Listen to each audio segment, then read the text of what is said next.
Bonjour, bonsoir tout le monde, en quelqu'un parle about du Summer Game Fest et surtout de tous ces annonces de live qu'il y avait eu. Alors j'ai pris quand même pas mal de temps parce que je voulais parler avant tout de Guild Wars, mais sauf qu'il fallait que je me calme d'une certaine manière pour essayer de mieux parler de cette annonce de Guild Wars 3, et donc j'ai trouvé la meilleure façon d'en parler au fur et à mesure, mais ça a fait que j'ai oublié un petit peu du Summer Game Fest, et surtout il fallait que je récupère de cette fatigue des multiples lives du Summer Game Fest dont beaucoup étaient très intéressants. Déjà, j'ai envie de dire une chose, j'ai essayé de laisser complètement tout ce qui est Summer Game Fest AAA, même si j'étais là pour les annonces de PlayStation, parce que je suis un PlayStation Zouz. Mais en soi, j'ai remarqué que beaucoup des personnes qui suivaient le Summer Game Fest ne suivaient que les grosses annonces AAA et potentiellement du PC Gaming Show, qui est le seul, si tu suis que les annonces des AAA, à faire des annonces, on va dire, indé. Il y en avait très peu de personnes que je suivais là-dessus sur le Summer Game Fest qui regardaient les autres annonces, et pourtant c'est le meilleur Summer Game Fest de toutes les années confondues là-dessus, parce que c'est celui là où justement il y a eu le plus de jeux qu'on peut dire qui viennent du monde. En fait, c'est un petit problème que je trouve qu'on a toujours actuellement, c'est qu'on n'arrête pas de nous parler du jeu vidéo qui est mondial. Le plus souvent, les jeux vidéo sont énormément faits à moins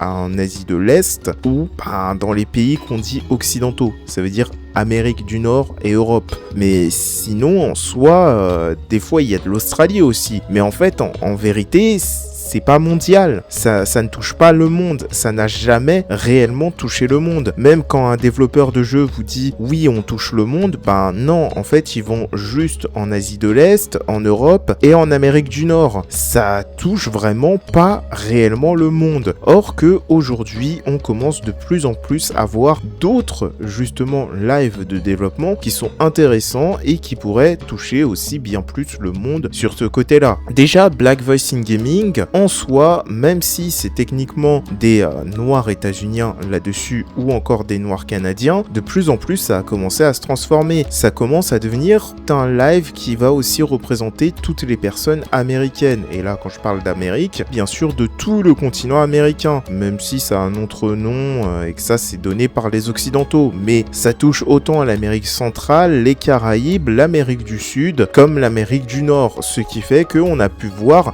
très souvent passer des personnes qui sont de l'Amérique du Sud ou encore des Antilles qui ont montré leur jeu à Black Voicing Gaming. En plus de ça, on avait eu le deuxième show, cette fois-ci de Est asiatique, qui était ultra intéressant. Malheureusement, il y aura aussi beaucoup de choses à redire sur tous les lives qui se sont passés. Beaucoup de jeux qui ont été montrés, dont certains jeux qui vont clairement faire craquer le Gamergate à un moment ou à un autre, et surtout d'autres personnes qui ont un problème avec certaines religions, qui est une religion majoritaire surtout en Asie du Sud-Est. Et aussi à côté de ça, il y avait un autre show d'Amérique, show latino là-dessus, là où on peut voir des fois, le plus souvent aussi, passer déjà des personnes qui avaient montré leur jeu déjà à Black Voicing Gaming. C'est pour ça que je dis Black Voicing Gaming, ça va être le côté afro-descendant des Amériques là-dessus. Donc c'est vraiment beaucoup de live intéressants. Après, il y a quand même beaucoup de choses à dire.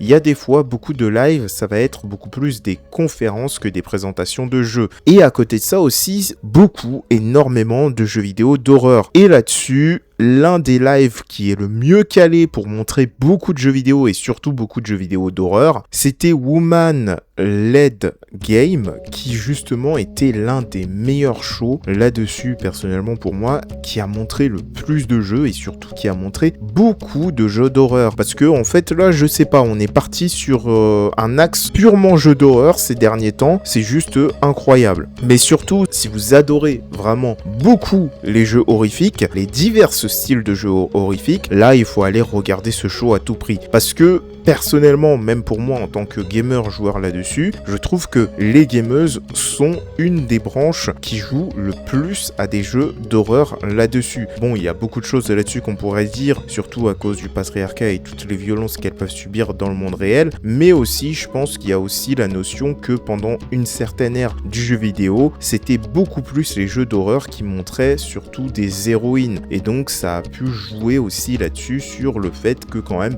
beaucoup plus de gamers gameuses jouent à des jeux d'horreur. Et aussi, il va falloir qu'on parle d'une partie beaucoup plus sombre. Alors oui, vous vous dites, partie qui était beaucoup plus sombre, c'est ce qui s'est passé avec justement God of War Lo-Fi. Non, parce que à Black Voice in Gaming, et c'est là où c'est très important, parce que beaucoup de personnes, même des personnes que vous suivez, n'ont suivi que les grosses annonces de jeux, ils ont présenté un jeu justement là où on peut incarner des personnes esclaves qui ont pris le contrôle d'un navire négrier et qui justement vont aller de stratégie en stratégie pour essayer de retourner sur le continent africain. Tout ça en combattant justement tous les empires coloniaux. Et si vous avez déjà vu ce qui s'est passé sur God of War Lo-Fi, autant vous dire que là c'était bonjour le racisme décomplexé. Le Gamergate a crié en voyant ce jeu qui en fait ne montrait pas de sauveur blanc, montrait des esclaves qui prenaient eux-mêmes le contrôle de leur vie, et je trouve ça aussi quand même plutôt dommage, les personnes qui se disent être nos alliés, et ce que j'ai trouvé dommage, c'est que tout le monde a parlé du fait de God of War Lo-Fi, et j'ai vu seulement Histoire Crépue qui a parlé de cette histoire-là, et par contre, aucune autre personne n'a parlé de cette histoire-là. Le développeur a reçu des menaces, des insultes, bon bien sûr, vous comprenez que dans les menaces, c'est des menaces bien sûr sur son bien-être là-dessus. Et en plus, le jeu avait été présenté dans 2 shows.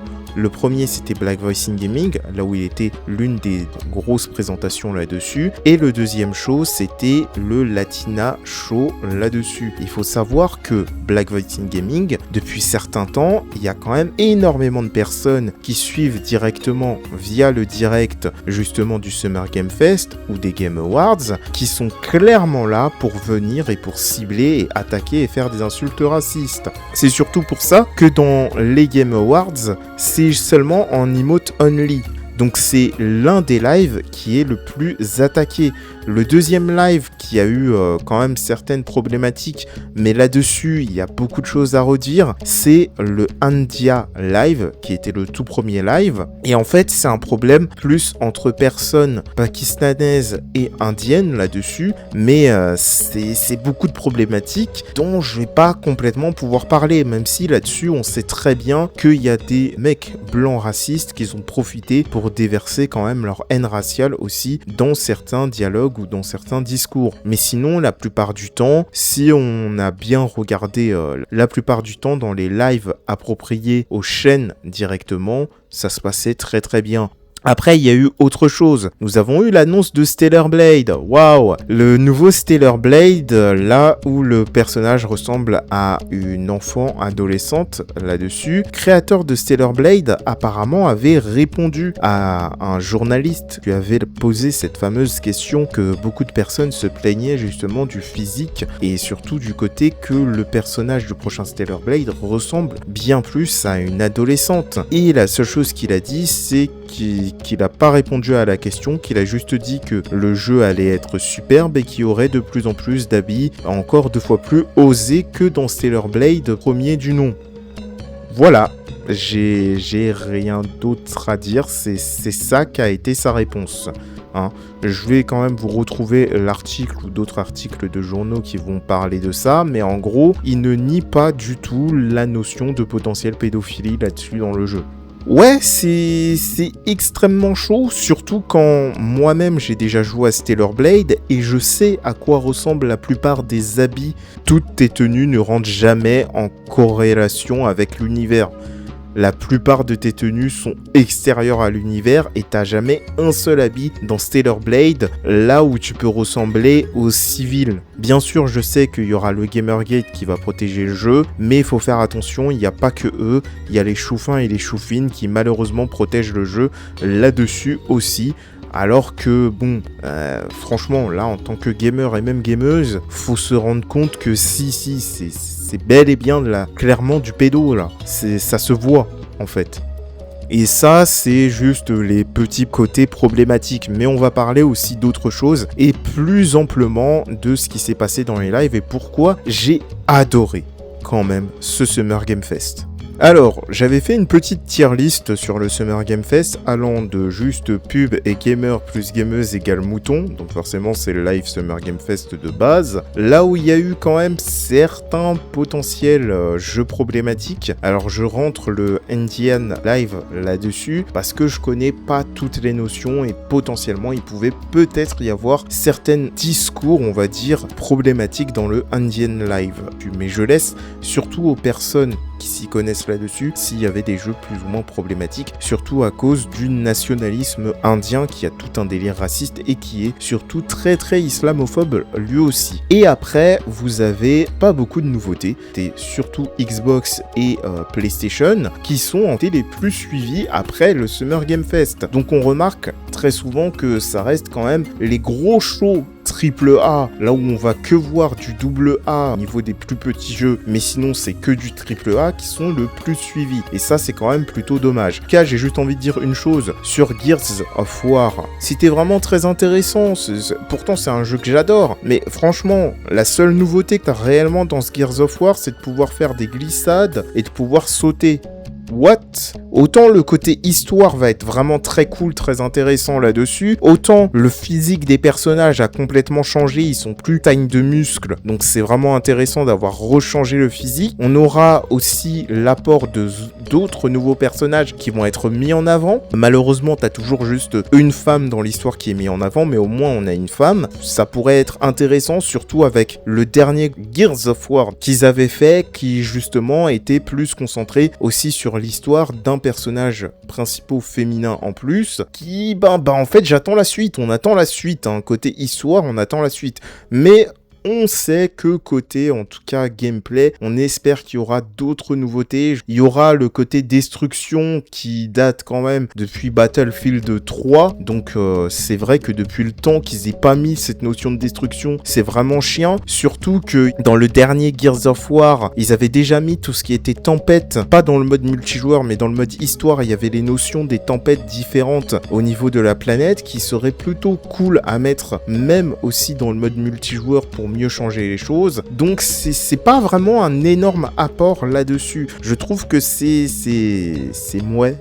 moyen. Après ça, il y a aussi ceux que j'avais nommés comme étant plus des conférences et pas énormément de jeux. Et là-dessus, oui, l'un des shows que j'attendais aussi le plus, qui était le show de la Pride, malheureusement ça a été bien plus de la conve que en fait de la présentation de jeux. Faut s'en rappeler, on reste des gamers et nous on attend quand même pas mal de jeux, pas mal d'annonces de jeux potentiellement qui sortiront bien plus tard et autres. Surtout que plusieurs de ces autres conventions telles que Sud Asiatic Gaming, Black Voicing Gaming ou encore Woman Lab Game, tout cela, je m'attends à ce que ça soit de l'ultra indépendant ou voire du double A, de l'indépendant un petit peu tout court, selon les sommes qu'il peut y avoir. Ce qui fait que quand ils me repostent un jeu qui m'avait déjà posté l'année dernière, c'est le plus souvent pour annoncer potentiellement qu'il est déjà sorti, ou voir qu'il approche, ou voir qu'il faut toujours surveiller. Donc, je vais pas juger totalement sur ça. Là où sur des gros studios qui présentent que du double A et du triple A, tels que Xbox ou PlayStation ou le Summer Game Fest, ne pas présenter assez de jeux qui vont sortir dans pas trop longtemps, là je trouve ça beaucoup plus problématique. Mais en tout cas voilà, le show de la Pride, malheureusement, ça a été beaucoup plus de conférences là-dessus, beaucoup plus de discussions avec des créateurs et créatrices, et c'était pareil pour le Grim Game. Donc les deux étaient à peu près la même chose. Après, il y a eu le show justement latino et sud-asiatique show. Donc le show latino, ça a été quand même plutôt décevant, mais intéressant et vraiment très cool à regarder. Ça a présenté énormément de jeux, ça a vraiment présenté énormément de jeux, même si là-dedans, il y avait quand même quelques problématiques. Il y a eu des fois des jeux qui ont été présentés qui sont des jeux conçus par des personnes sud-asiatiques. Et là-dessus, ça n'a pas été trop clair. On ne sait pas si la personne vit en Amérique du Sud ou en Amérique centrale ou dans les Antilles, ou si elle vit justement en Asie du Sud-Est. Ce qui est un petit peu bizarre là-dessus, parce que dans le show, ils avaient pas vraiment indiqué ça, alors qu'ils avaient quand même montré pas mal de jeux qui vont après ressortir à côté. Bien sûr, la plupart de ces jeux aussi, comme je l'ai dit, il y avait aussi des jeux de Black Voicing Gaming, mais qui des fois laissent le côté conférence plus pour Black Voice in Gaming et dans le Latina Show juste présente un petit trailer comme ça. Mais en tout cas voilà, c'était quand même plutôt intéressant, c'était vraiment très très cool, mais il y avait aussi beaucoup d'autres jeux qui avaient déjà été présentés en 2024 voire en 2025. Donc ça avait été quand même pas mal de jeux qui avaient déjà été présentés en plus de beaucoup de nouveautés. Mais en tout cas beaucoup de jeux présentés dans le Latino Show. Après Sud-Asiatique Show, alors là c'était celui qui avait le plus de jeux qui en fait avaient déjà été présentés dans le premier show qu'ils avaient fait, sauf que si vous vous rappelez bien, le premier show sud-asiatique, il y avait eu des problèmes parce qu'on n'avait pas réellement eu le live. Oui, je le rappelle, le jour et l'heure même, nous n'avions pas du tout eu le live. J'avais même pas compris ce qui s'était passé, il n'était pas visible. Là, au moins, ces problèmes techniques ne sont plus là. En plus de ça, il y avait aussi le design, justement, de la banderole, on va dire, de Sud-Asiatique Game Show qui, bon, vous vous rappelez, moi, j'avais un petit peu gueulé dessus parce que j'avais trouvé que c'était plus basé sur une banderole qui représentait plus le Japon et aucune des cultures sud-asiatiques là-dessus. Là, la banderole était beaucoup plus cool sur ce côté-là. Et justement, c'est l'un des shows qui m'a le plus intéressé parce que c'est l'un des shows qui, justement, beaucoup de pays sud-asiatiques sont de religion musulmane et forcément, il y a beaucoup plus de personnages et de femmes qui portent le voile. Ils ont mis des femmes qui portent le voile dans certains des jeux qu'ils ont présentés et ça, c'était vraiment cool. Donc, en tout cas, voilà, ça, c'est pour le Sud-Asiatique Game Show. C'était quand même plutôt intéressant. Malheureusement, il y avait beaucoup de jeux qui avaient été déjà présentés l'année dernière en 2025 je crois ou 2024, mais comme il y avait eu un problème technique, on n'avait pas pu réellement voir le show et donc là ils ont pu réellement représenter certains de ces jeux. Il n'y en avait pas tous qui étaient présents là, mais au moins ils ont pu leur refaire une présentation en plus de présentation de d'autres jeux. Après, surtout des conférences plus des jeux et beaucoup de nouveautés. Là-dessus, je dois noter quand même le PC Gaming Show. Le PC Gaming Show, ça a été l'une des conférences qui est le plus horrible, mais qui a présenté le plus de jeux là-dessus. Mais il reste vraiment horrible. Après, il y avait aussi le fameux show qui est basé simplement sur les jeux cozy. Eux aussi, il y avait légèrement moins de conves sur ce côté-là. J'avoue que j'ai le moins suivi ce show-là, mais par contre, il y avait quand même beaucoup de présentations de jeux directement et même de mini-trailers de jeux. Black Voice in Gaming, ils ont remontré des jeux qu'ils avaient déjà présentés en 2025, mais cette fois-ci, on a vu leur avancée et on a vu leur avancée graphique et autres, ce qui fait que c'est complètement un autre jeu par rapport à la présentation de 2025. Mais surtout, ils ont présenté quand même pas mal d'autres nouveautés. Surtout que Black Voice in Gaming, c'était les premiers à avoir présenté le jeu de combat Avatar. Oui, parce qu'au départ, c'était passé chez Black Voice in Gaming avant d'être présenté sur les autres shows. Et après, tout ce qui reste l'ultime top au niveau des lives qu'on avait eu au Summer Game Fest. Alors, je l'avoue, le Dutch Indie Show était pas mal du tout. Je l'ai trouvé intéressant parce qu'on peut voir quels sont les jeux que les Allemands préfèrent le plus. Et on voit qu'il y a quand même beaucoup de jeux de gestion et beaucoup de jeux de... en fait, tu incarnes un métier. C'est vraiment très étrange, hein.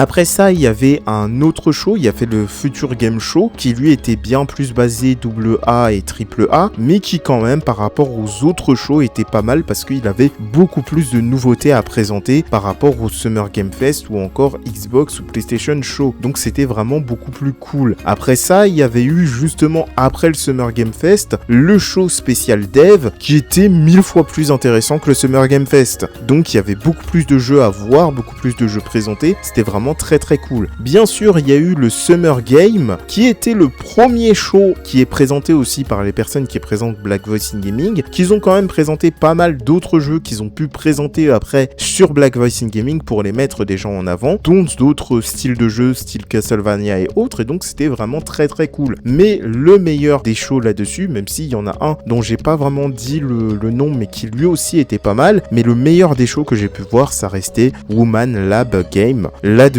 c'était le meilleur show du Summer Game Fest. Il n'y a rien à dire. Que ça soit les présentations, les interventions, les nombres de jeux qui étaient présentés, c'était toujours beaucoup de nouveautés, beaucoup de gameplay. C'était incroyable. Surtout que après, bon, il faut l'avouer, moi-même, je m'étais dit, quand même, un show spécial Woman Game sans jeu d'horreur, ça aurait été chelou. Et franchement, quand tu vois que après la présentatrice te dit « Bon, on va rentrer dans l'horreur », j'étais en mode « Bah oui, c'était sûr ». Et là, bim, on voit quoi? On voit des tonnes de jeux d'horreur. C'était incroyable, en sachant qu'ils ont essayé de mettre quand même certaines différences entre certains styles de jeux d'horreur. Et surtout, on a un retour maintenant d'un côté, on va dire, des jeux rétro, mais rétro PlayStation 1, avec un petit peu des pensées de mécanique qu'on a aujourd'hui. Et ça, c'est vraiment cool parce que ça nous fait dire que quand même certains de ces jeux auraient pu avoir la mécanique de base sans avoir le côté multijoueur, à part sur le PC, mais auraient pu être créés dans ces périodes-là. Ce qui aussi peut nous amener à nous questionner justement sur certains des gros studios AAA et autres qui font à peu près toujours la même chose, qui s'auto-mordent de la queue et qui ne créent pas réellement de nouveautés ou d'autres styles de gameplay. Bon, après je dis ça, mais après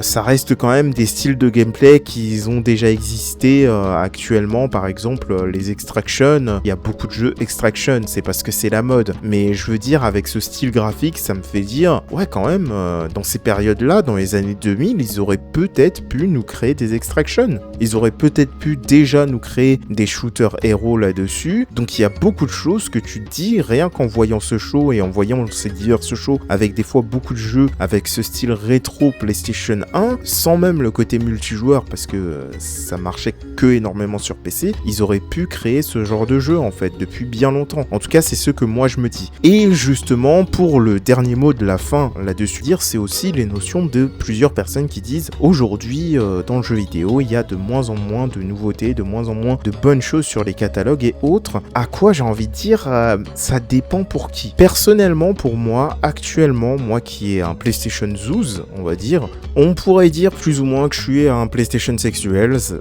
ouais, en gros, la même chose que tu peux rajouter avec Nintendo, mais en tout cas, voilà, moi j'étais sur l'ère PlayStation 2, PlayStation 3, et en vérité, j'ai pas acheté tant de jeux que ça. En fait, c'était beaucoup de jeux qui ne me touchaient pas.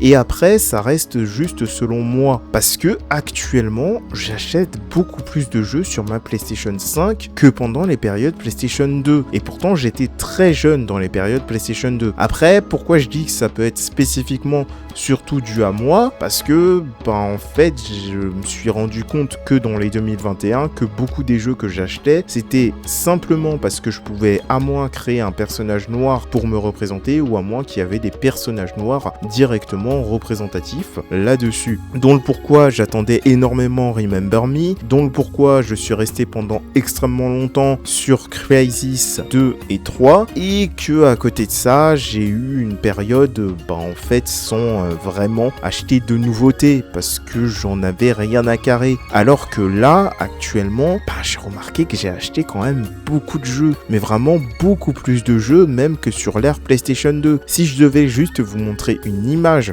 du nombre de jeux PlayStation 2, PlayStation 5 que j'ai, par exemple, voilà toute une bibliothèque de PlayStation 2 que j'ai actuellement. Toute cette partie-là, c'est moi où je les ai achetés, et les autres parties, ça, c'est des donations d'amis pendant mon anniversaire, mais sinon, c'est pas des jeux que j'ai achetés. Et en vérité, j'ai acheté beaucoup plus de jeux pendant l'ère PlayStation 5, même par rapport à l'ère PlayStation 3. Oui, parce que j'ai sauté l'ère PlayStation 4, mais en tout cas, ça, je m'en rappelle beaucoup, et surtout, j'ai beaucoup plus joué aussi au MMO, mais c'est parce qu'il y avait quand même beaucoup de jeux solo qui ne m'intéressaient pas réellement, voire qui ne m'attiraient pas en tant que joueur noir là-dessus. Et actuellement, je trouve que c'est la meilleure période, surtout sur la PlayStation 5, en tant que personne comme moi qui est noir et préfère jouer à incarner des protagonistes qui sont noirs tranquillement, je trouve que c'est la meilleure période, parce que autant je peux jouer avec beaucoup de jeux là où j'incarne des personnages noirs, mais autant je peux aussi jouer à d'autres jeux là où justement je peux voir d'autres civilisations que la civilisation japonaise, dont des fois des civilisations justement plus chinoises. Après, il y a d'autres jeux que je trouve quand même légèrement éclatés et d'autres jeux que je m'attendais à meilleur, surtout Final Fantasy. Le dernier Final Fantasy, sérieusement, je l'avais regardé Video Game Movie Land juste pour voir l'histoire, j'avais trouvé ça extrêmement cool, autant vous dire, je n'aurais jamais dû jouer à ce jeu en même temps que jouer à Forspoken. Parce qu'au final, Forspoken, je l'ai trouvé excellent. Final Fantasy, le dernier Final Fantasy, je l'ai trouvé éclaté. Désolé, mais j'ai pas l'impression qu'on a de courbe de progression. Et surtout, le côté de tu bats un boss qui a un sac de frappe pour devoir te taper un autre boss qui a un sac de frappe avant de devoir combattre celui qui a justement le primordial Odin, c'est fatigant. À un certain moment, ça devient redondant de devoir faire à chaque fois, tu combats un sac de frappe boss et après tu vas combattre un autre sac de frappe boss, mais cette fois-ci, il y a des scènes cinématiques en mode absolu cinéma. Non, c'était vraiment très très chiant sur ce côté-là. En tout cas, moi je vous dis salut à tous et j'espère que Bitin Azot Kamaché. Et surtout, c'était le meilleur Summer Game Fest, selon moi, hein.